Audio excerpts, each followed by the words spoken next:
Good morning students. It's a practical class and today I am going to explain you the test which will comes under lipid profile. Okay, lipid profile means here those are the tests which will assess the levels of the lipids, various lipids in the blood. So lipid this lipid profile which includes the estimation of total cholesterol. Total cholesterol means it's a combination of Hdl cholesterol and Ldl cholesterol. So lipid profile which includes the tests involve the estimation of total cholesterol, estimation of Hdl cholesterol, estimation of Ldl cholesterol and estimation of triglycerides. And here these are the four tests which will comes under the estimation of the these are the tests comes under the lipid profile. Okay, so here in this class I am going to give you the how to do the estimation of these procedures for estimation of the total cholesterol, Hdl cholesterol, Ldl cholesterol and triglycerides. Okay, see here before going to this, first cholesterol, it is the main lipid which is present in the blood. And here the cholesterol is synthesized from acetyl-CoA. It is mainly synthesized in the liver and it is also catabolized in the liver itself. Now here the cholesterol, it acts as a derivative of the various biological important compounds like vitamin D and steroid hormones, sex hormones and even bile salts and bile acids. These are all derived from the cholesterol, and you know that bile acids and bile salts and bile acids which are derived from the cholesterol plays an important role in the digestion and absorption of the lipids. Now here this cholesterol mainly it is found in the blood, not only in the blood, it is present in the bile and brain tissues. Now here it is the main lipid which is associated with the atherosclerotic vascular diseases. Now here it is also required for the formation of the already mentioned for the steroid hormones and cellular membranes, because cholesterol is the component of the cell membrane. Now here the liver that metabolizes the cholesterol and it is transported in the bloodstream by lipoproteins. Okay, so where the cholesterol is synthesized in the liver and here from there it is transported to the target tissues as the cholesterol is insoluble in water along with the protein in the form of lipoproteins, they will be transported. So how the cholesterol is transported to the target tissues? Two lipoproteins which help in the transport of cholesterol, namely Hdl cholesterol and Ldl cholesterol. I think you know the function of the HDL. HDL is the one of the lipoprotein, high density lipoprotein which will transport cholesterol from the peripheral tissues to the liver where the excretion, where the catabolism of the cholesterol occurs. Now here that's what HDL is called, good cholesterol. Another one is even the cholesterol is transported in the circulation in the form of Ldl cholesterol.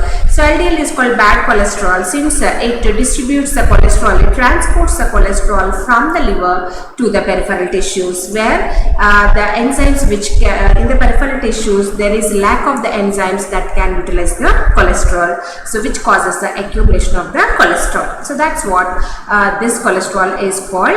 LDL cholesterol is called bad cholesterol, HDL is called good cholesterol. The combination of LDL plus HDL gives you the concentration of the total cholesterol. Right here, now here and this both HDL and LDL are the lipoproteins. Based on the density, lipoproteins are of different types, like already you know, chylomicrons, VLDL, HDL and LDL. So out of the four, HDL and LDL are mainly concerned in the transport of the cholesterol.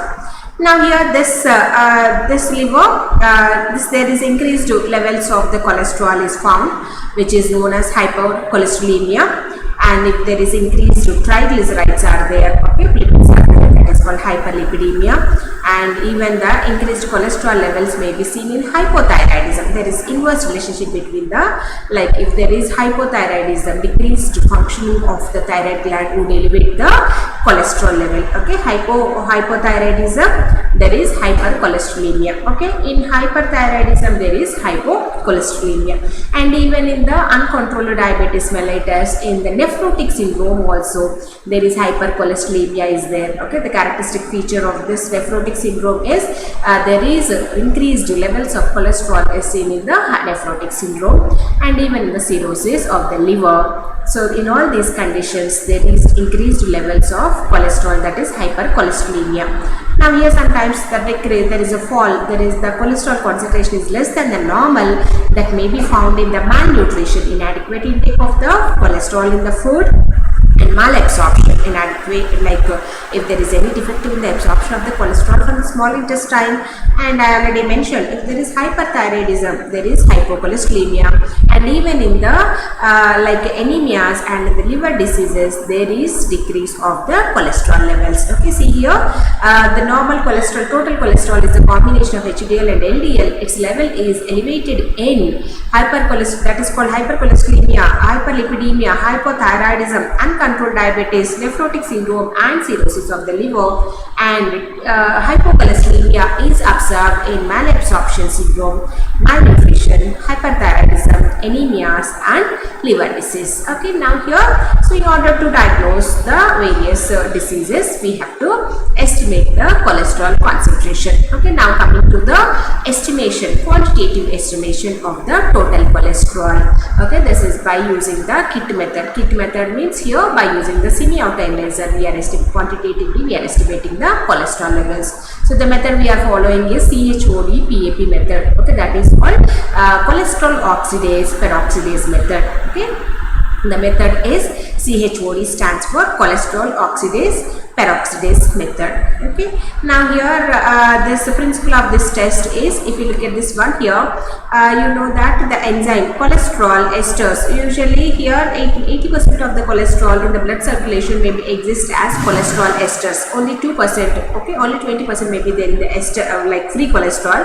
Most of the cholesterol exists in the circulation as cholesterol esters, right here. So the cholesterol esters which are there in the serum in the presence of water molecule has been acted upon by the enzyme cholesterol esterase, and that cleaves the cholesterol esters to cholesterol plus fatty acid. Okay, I think you know the meaning of cholesterol esters. Cholesterol esters means nothing but whenever the free cholesterol combines with the fatty acid to form cholesterol esters. Okay, now here this cholesterol esters which are there in the serum sample is cleaved in the presence of one water molecule, cleaved into cholesterol plus fatty acid, free cholesterol plus fatty acid, catalyzed by the enzyme cholesterol esterase. Now here this cholesterol which is released here then undergoes oxidation reaction. In the presence of oxygen, it gives rise to cholestyrinase plus H2O2. This reaction, this oxidation reaction is catalyzed by cholesterol oxidase. Okay, first reaction is cholesterol esterase, that will cleaves the cholesterol esters to cholesterol plus fatty acid. Now this cholesterol is then oxidized in the presence of oxygen by the enzyme cholesterol oxidase. It is oxidized to cholestyrinase and H2O2. Now they released H2O2, hydrogen peroxide. Then in the presence of amino antipyrine and the phenolic compound, it gives rise to a red colored quinolinic compound, and then water. Okay, this reaction is catalyzed by the peroxidase. Okay, same like GOD, POD. So three enzymes are involved here in the principle. Okay, principle is cholesterol ester. It hydrolyzes the esterified cholesterol to the free cholesterol. Now the free cholesterol is oxidized to form cholestyrinase and the hydrogen peroxide. Now the released hydrogen peroxide, which then reacts with the phenol and 4-amino antipyrine by the catalytic action of the enzyme peroxidase, it forms a red colored dye, red phenylenamine dye, and and water. So the intensity of the red color which is produced here, it is directly proportional to the amount of the cholesterol which is present in the sample. Okay, that is the principle of this one. So name of the method here, it is CHOD, that is cholesterol oxidase and peroxidase method. Now here, coming to the normal references value for this cholesterol is, I think you know that normally expected values are, it should be less than 200 milligram per deciliter. Okay, and here if the value is more than about, okay, 2 to 20 milligrams per deciliter or the above, so it may be indicate the increased, slight increase, okay, in the cholesterol levels. If the level is more than 260 milligram and above, that is called elevated. Okay, see here, if the level is more than 220 milligram per deciliter, that is the borderline high cholesterol levels. If the level is more than 260 milligram per deciliter or above, so that is called hypercholesterolemia. So normally in healthy person, the total cholesterol level should be less than, preferably less than 200 milligram per deciliter. These are the normal reference values. Now here this content, so how to do the estimation of this cholesterol is here. There are three reagents are there, L1, L2 and 3, okay, standard. Okay, L1 is the enzyme reagent 1 and L2 is the enzyme reagent 2. Okay, two reagents we are adding here and the standard solution. Okay, for the concentration of the cholesterol standard here it is 200 milligram per deciliter. So these are the reagents required for estimation of this cholesterol. Now here the storage here is once all the contents are stable at 2 to 8 degrees centigrade and till the expiry mentioned on the labels. And here then how to do the reagent preparation is reagents are ready to use. Whatever the reagents mentioned here like enzyme 1, L1, L2 and standard, these are ready to use, are available in the kit. Now here like working reagent, so with the like enzyme reagent 1 and 2 are there, so we have to prepare the working reagent. So how to prepare the working reagent means pour the contents of the bottle 1, okay, one bottle of the L2 reagent. Okay, so L2 reagent contents are poured into L1 reagent contents. Okay, the working, that is called working reagent. Just mix the two reagents are available in the kit. What we have to do is you have to prepare the working reagent. How means the enzyme reagent 2 that will be poured into enzyme reagent 1, so that you will get the working reagent, and that working reagent is stable at least like stable for 8 weeks if you store at 2 to 8 degrees centigrade. Okay, once you mix these two, it can stable up to 2 months when if you store at 2 to 8 degrees centigrade. And here upon storage, the working reagent may develop a slight pink color that you name it, but this does not, but this color does not affect the estimation of the reagent. Okay, see here initially there won't be any color, but on standing you may observe, okay, even if you store at 2 to 8 degrees centigrade also, light pink may be observed in the working reagent, but it won't interfere the estimation of the total cholesterol. Okay, now here alternatively like working reagent be made, and here with even sometimes they so that is not necessary, and sometimes alternatively 0.8 ml of the L1 and 0.2 ml of the L2 may also be used instead of 1 ml of the working reagent directly during the assay. Okay, see here sometimes, okay, why because on standing if you prepare or the whole content there is a chance of pink color is there, no? So instead of that, what you can do is even you can add, suppose you need 1 ml of the reagent, you can add 0.8 ml of the L1 and 0.2 ml of the L2, you will be getting the 1 ml of the working reagent that you can use instantly. Okay, and which sample we have to use for this cholesterol is like serum sample or plasma sample. We can use if the plasma sample is preferred, the anticoagulant to be used is EDTA. Now here the cholesterol is which is stable in the sample for 7 days when you store at 2 to 8 degrees centigrade. Okay, immediately after collecting the sample, if you store the sample at 2 to 8 degrees centigrade, cholesterol can be stable up to 7 days. And here the the sample should preferably be of 12 to 14 hours of fasting. Okay, you please make note on this one here. Whenever cholesterol estimation is there, we have to advise the patient, okay, we have to advise the patient to come report to the lab in the fasting. Okay, fasting sample should be preferred. Minimum 8 to 12 to 14 hours of fasting should be preferred for the estimation of the cholesterol. Then only you will be getting the correct results. So how to do the procedure is wavelength is the color which is developed is measured at 505 nanometers by using the green filter, and the temperature is room temperature, that is 37 degrees centigrade, and path length of the cuvette is 1 centimeter. So how to do the test is pipette into dry test tubes. So take 3 test tubes, okay, label them as planned, standard and test. Add 1 ml of the working reagent to all the three. Okay, 1 ml of the working reagent. Already you know how to do the working reagent by mixing the L1 and L2. You will be getting the working reagent, add 1 ml each into blank, standard and test. Then add 0.01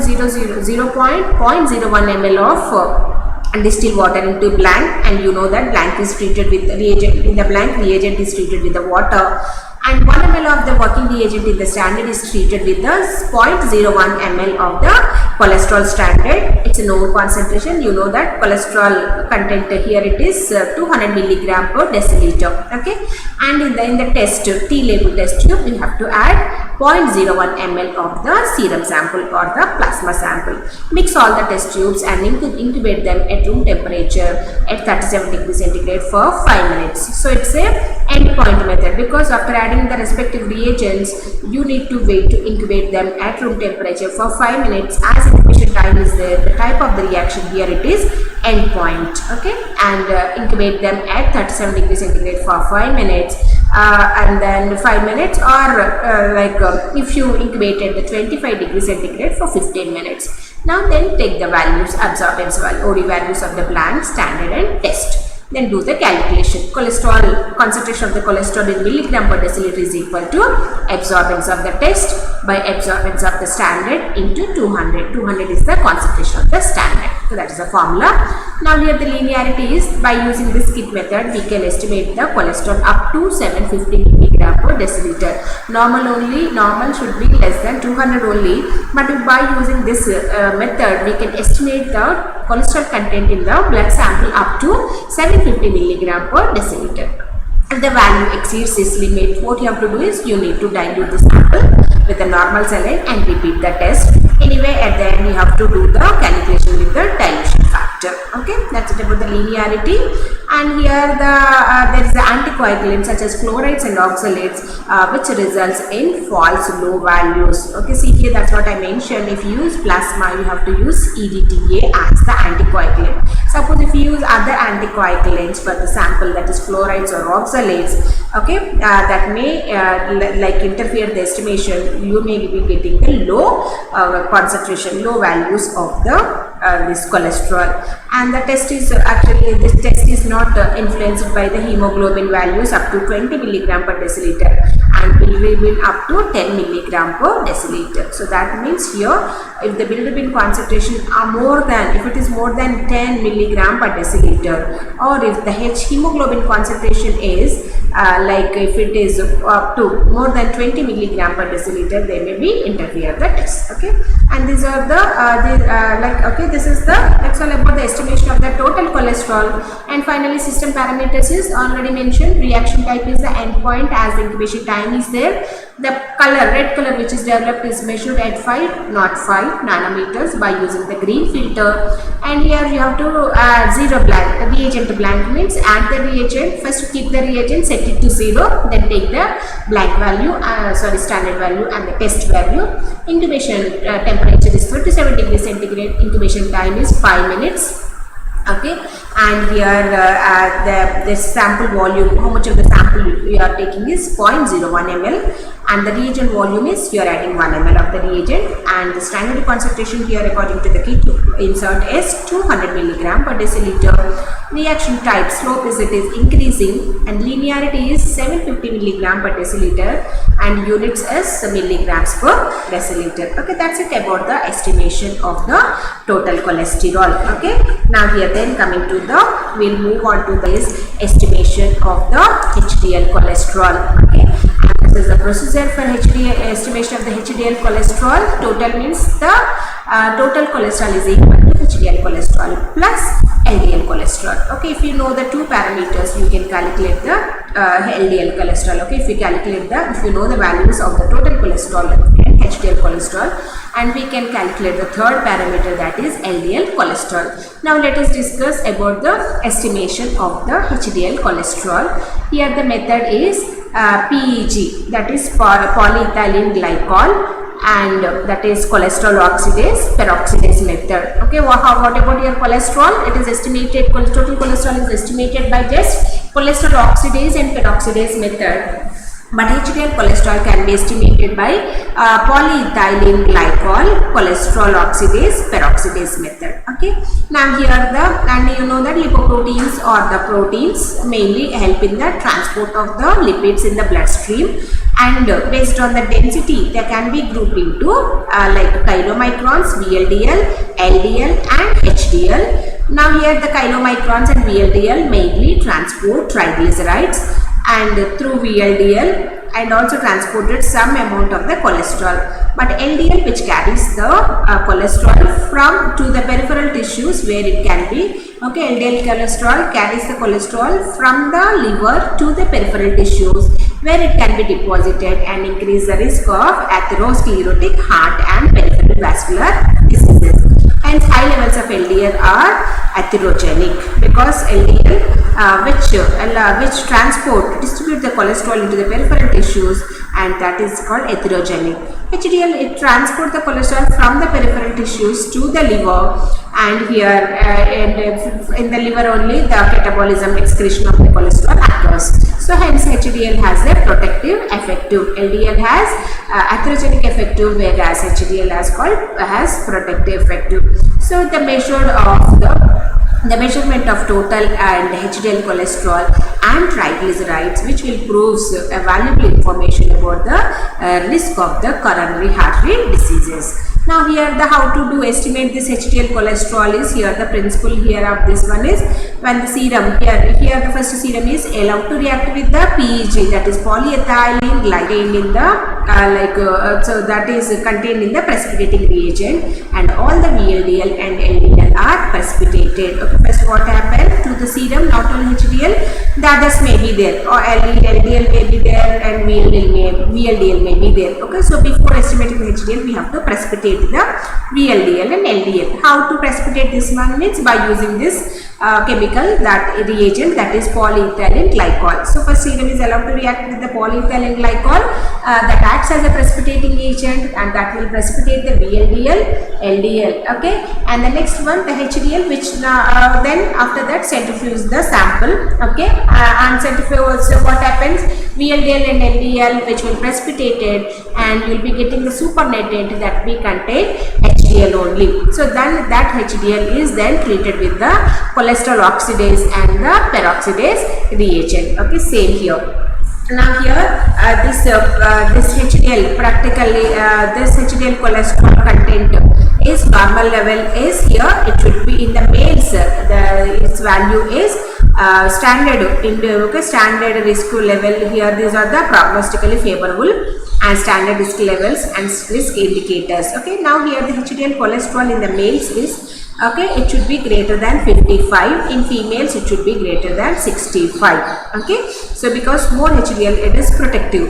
So normal, these are the normal values, reference values. HDL cholesterol should be more than 55 mg/dl, and here the LDL cholesterol in females it should be more than 65 mg/dL. Now here this HDL cholesterol, if the level is in between, okay, 35 to 55, so that means that is the standard risk level. If the level is less than 35, that increases the risk of the coronary artery diseases. Now the LDL cholesterol in the males it should be less than 150, and both in males and females it should be less than 150. Okay, because it is atherogenic, its normal concentration in healthy person should be less than 150. If the level is more than 150 to 190, that is the standard risk level. If the level is more than 190, that is the risk indicator. Okay, and the total cholesterol males, okay, is more than 3.8, and here the in standard risk levels, here it is the ratio here. Okay, the ratio between the total cholesterol and HDL cholesterol ratio is also important. In males the ratio is more than 3.8 is the normal, in females more than 3.1. If the ratio falls below 3, if the ratio is more than 3.8 to 5.9, that is the risk level. Okay, standard risk level, okay, mild one. And if the level is less than 5.9, okay, total LDL and HDL cholesterol ratio is 5.9 to 4.6, that is the risk indicator. Okay, so just concentrate here. These are the HDL cholesterol in males and females. It should be, and it should be more than 65 mg/dl. okay, and the LDL, it should be less than 150. Okay, if more LDL is there, it increases the risk of the coronary heart diseases.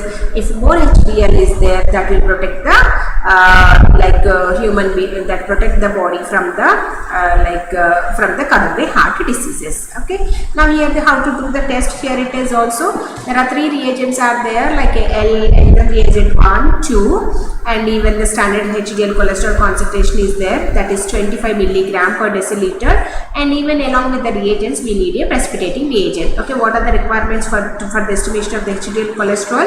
Enzyme reagent 1, enzyme reagent 2, and precipitating reagent, and also a HDL cholesterol standard. Its standard concentration is 25 milligram per deciliter, and here if you store at 2 to 8 degrees centigrade, all the reagents are stable up to the until the expiry date.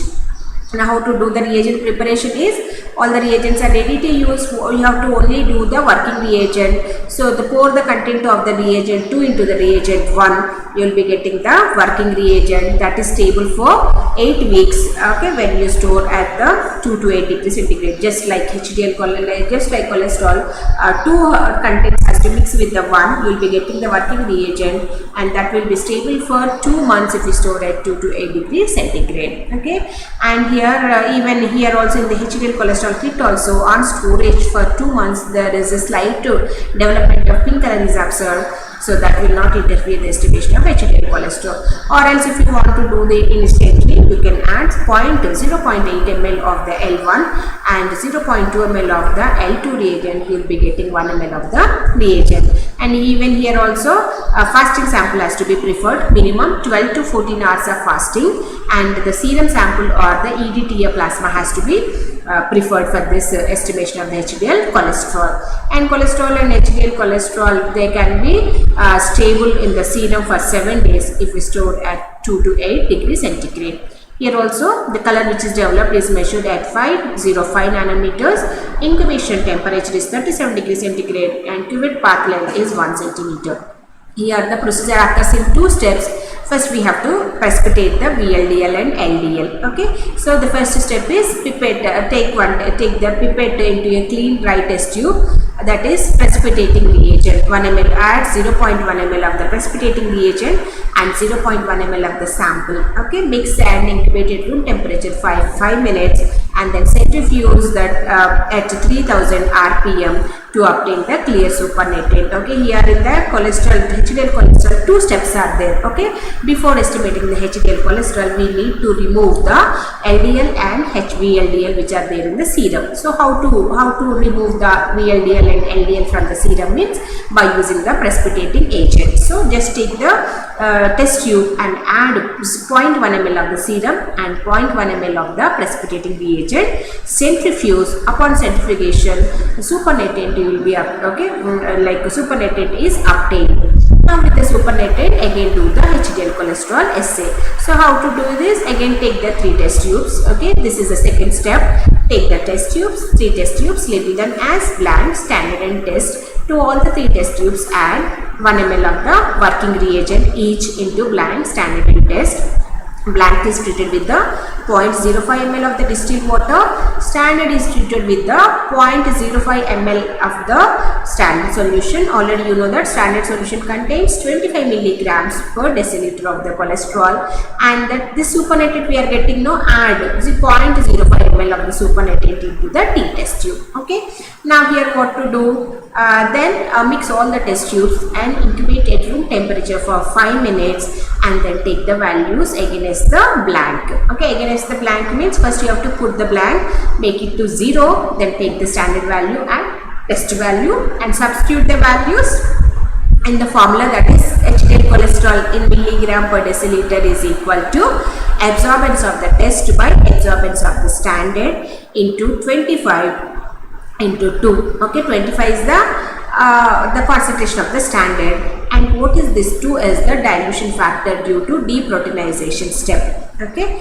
there is before, because as the protein concentration estimate the as interfere the HDL cholesterol, we need to remove the proteins, so we have to multiply with the 2. Okay, now here if only the total cholesterol to be determined, use only 0.01 ml of the distilled water cholesterol standard or sample directly into the cholesterol assay. Okay, now here that is the calculation.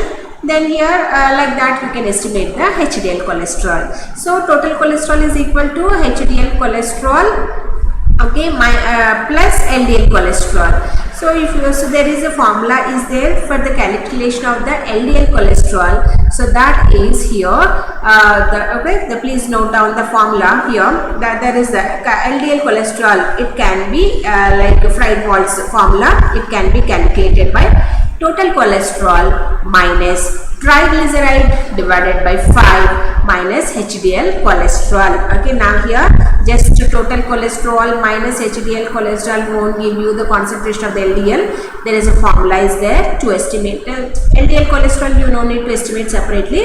Just this is the formula. By doing this, we can we will get the LDL cholesterol concentration. Okay, this formula is called Friedwald's formula. It is for total cholesterol minus the triglycerides divided by 5 and minus HDL cholesterol. Okay, by using this formula you can calculate the LDL cholesterol. Okay, now here Friedwald's formula is reliable. Okay, why we have to do this means no chylomicrons are present in the fasting sample and the triglyceride values are below 400 milligram per deciliter and type 2 hyperlipoproteinemia is absent. Okay, when this is applicable means if there is no fasting sample, there is no chylomicron should be there and triglyceride value should be below 400 milligram per deciliter and there should be absence of this type 3 hyperlipoproteinemias. Linearity is by using this HDL cholesterol kit method we can calculate the cholesterol LDL cholesterol concentration up to 150 milligram per deciliter.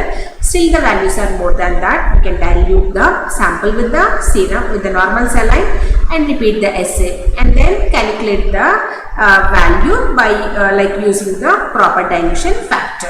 Okay, now here there is a note point you have to remember is the supernatant should be clear. Okay, the precipitating reagent you will be centrifuge, no, the supernatant should be clear, and if there is any turbidity is there, hazy, cloudy is there, and you have to dilute the sample in 1:1 ratio, and then and the precipitation should be repeated. Okay, please make a note here. The first step you will be getting the supernatant. If it is clear, no problem, you can go to the step 2. If it is not clear, there is a turbidity, hazy, okay, milky white is there, then again you need to dilute in the sample, that supernatant in 1:1 ratio with the normal saline and repeat the precipitating step. Okay, and anticoagulants like fluorine, fluoride, oxalates and hemolysis serum should not be used. Only EDTA plasma sample you have to use.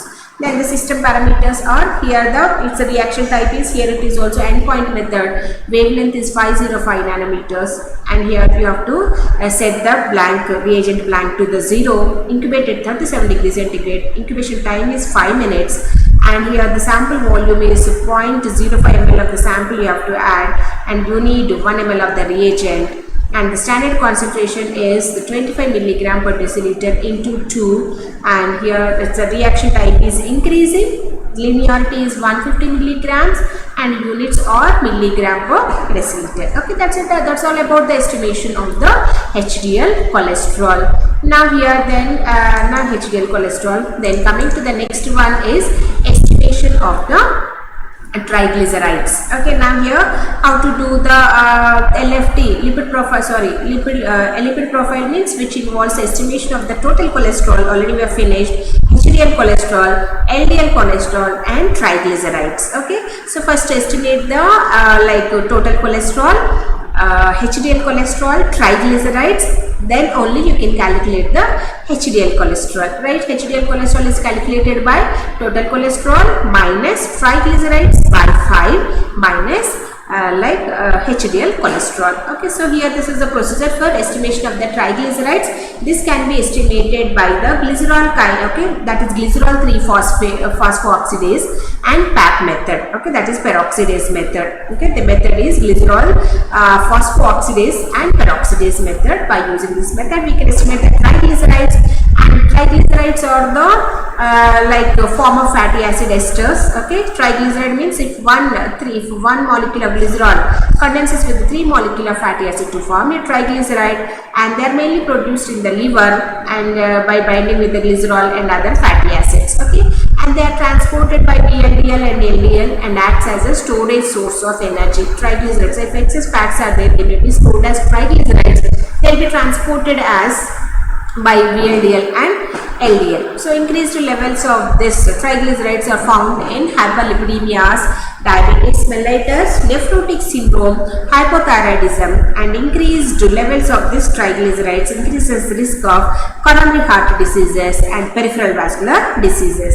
Decreased levels are found in malnutrition and hyperthyroidism. Okay, so increased levels of cholesterol, triglycerides increases the risk of coronary artery diseases. Now, how to estimate this principle? Here it is lipoproteinase. Okay, here this lipoprotein lipase enzyme, okay, which cleaves the triglycerides into glycerol plus free fatty acid. Okay, now the released glycerol then phosphorylated to glycerol 3-phosphate by the enzyme glycerol kinase.